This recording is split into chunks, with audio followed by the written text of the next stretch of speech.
शिक्षक भर्ती घोटाला मामले में कोलकाता हाईकोर्ट ने करीब 26,000 लोगों की नौकरियां रद्द कर दी है। इसके विरोध में आज अलीपुरद्वार में निखिल बंग शिक्षक समिति सड़कों पर उतरी है। आज अलीपुरद्वार कॉलेज हॉल संगठन की तरफ से एक प्रतिवाद रैली निकाली गई, साथ ही पथसभा का भी आयोजन किया गया। आज एक रैली के माध्यम से जिला विद्यालय निरीक्षक को एक ज्ञापन सौंपा गया। इस विषय में संगठन के जिला सचिव जयंत साहा ने कहा कि ইতিমধ্যেই জানেন গতকাল মহামান্য কলকাতা হাইকোর্ট যে রায় দিয়েছে সেই রায় প্রেক্ষিতে প্রায় 26,000 যারা শিক্ষক শিক্ষিকা এবং শিক্ষাকর্মী তারা সারা পশ্চিমবঙ্গব্যাপী তারা চাকরি করতেন বিভিন্ন বিদ্যালয়ে এবং কালকের যে রায় এবং সুপ্রিম কোর্টের তত্ত্বাবধানে এবং মাননীয় বিচারপতিরা তাদের ডিভিশন বেঞ্চে কালকে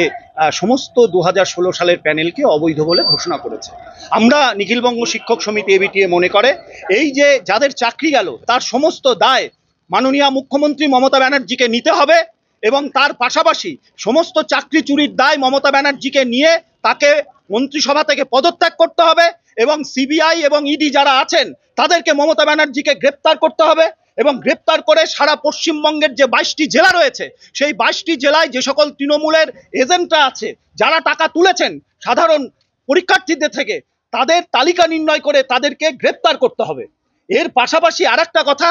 কিছু শিক্ষক আছেন যেখানে মহামান্য আদালত বারংবার বলেছে যে মেধার ভিত্তিতে যাদের নিয়োগ হয়েছে সেই সকল তালিকা মধ্যশিক্ষা পর্ষদকে নির্ণয় করতে হবে। যারা যোগ্যতা নিয়ে যারা চাকরি পেয়েছে অবিলম্বে তাদেরকে পুনর্নিয়োগের ব্যবস্থা করতে হবে এবং দেখতে হবে কোনোভাবেই যেন তাদের সার্ভিস কোনো মতে ব্রেক না হয়। আমরা এই সকল যারা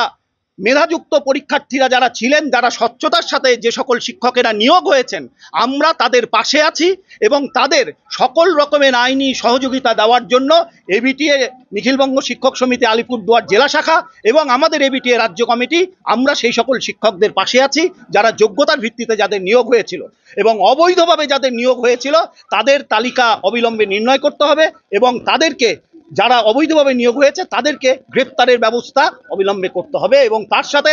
অবৈধভাবে যারা টাকা তুলেছেন তৃণমূলের নেতা এবং নেত্রীরা, এই প্রসঙ্গে বলে রাখি 2016 সালে শুভেন্দু অধিকারী তিনি মুর্শিদাবাদ থেকে কয়েকটি জেলার দায়িত্বে ছিলেন, তার সম্পর্কেও যে অভিযোগ আছে অবিলম্বে তাকেও সিবিআই তাকে গ্রেপ্তার করে তার বিরুদ্ধে তদন্ত করতে হবে। এটা হচ্ছে আমাদের মূল দাবি এবং এই দাবি নিয়েই আমরা আজকে পথসভা করেছি এবং জেলা বিদ্যালয় পরিদর্শকের কাছে আমরা এসেছি ডেপুটেশন দেওয়ার জন্য।